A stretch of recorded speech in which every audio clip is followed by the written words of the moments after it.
കുറഞ്ഞ ചെലവിൽ അത്യാധുനിക ആരോഗ്യ പരിരക്ഷ. MCS hospital, Muvattupuzha.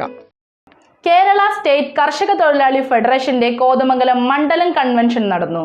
CPI Kothamangalam മണ്ഡലം സെക്രട്ടറി PT ബെന്നി കൺവെൻഷൻ ഉദ്ഘാടനം ചെയ്തു. കേരള സ്റ്റേറ്റ് കർഷക തൊഴിലാളി ഫെഡറേഷൻ കോതമംഗലം മണ്ഡലം കൺവെൻഷനാണ് നടന്നത്. CPI മണ്ഡലം സെക്രട്ടറി PT ബെന്നി സമ്മേളനം ഉദ്ഘാടനം ചെയ്തു. 1980 ആദ്യമായി കേരളത്തിൽ കർഷക തൊഴിലാളി പെൻഷൻ പ്രഖ്യാപിച്ചു.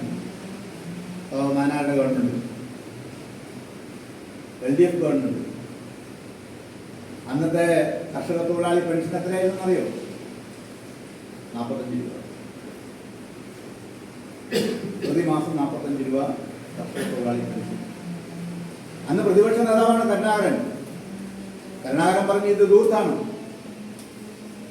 ഖജനാവിലെ പണം കൊള്ളയടിക്കാൻ വേണ്ടി, സഹാക്കൾക്ക് കൊടുക്കാൻ വേണ്ടി ഇടതുപക്ഷ ജനാധിപത്യ മുന്നണിയും കമ്മ്യൂണിസ്റ്റുകാരും ചേർന്നുണ്ടാക്കിയിട്ടുള്ള ഒരു വലിയ ഗൂഢാലോചനയുടെ ഫലമാണ് ഈ പെൻഷൻ പദ്ധതി.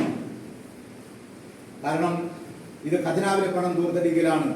കോതമംഗലം KA സൈനുദ്ദീൻ സ്മാരക ഹാളിൽ നടന്ന സമ്മേളനത്തിൽ AP റഹീം അധ്യക്ഷത വഹിച്ചു.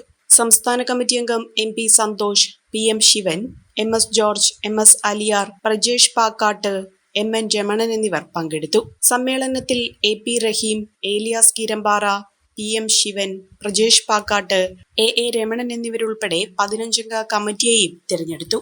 ഒരു കുടുംബത്തിനാവശ്യമായ എല്ലാ വസ്ത്രങ്ങളും ഹോൾസെയിൽ വിലയിൽ ഇപ്പോൾ സ്വന്തമാക്കാം. ഇന്ന് തന്നെ സന്ദർശിക്കൂ A1 textiles, Nehru park, Muvattupuzha.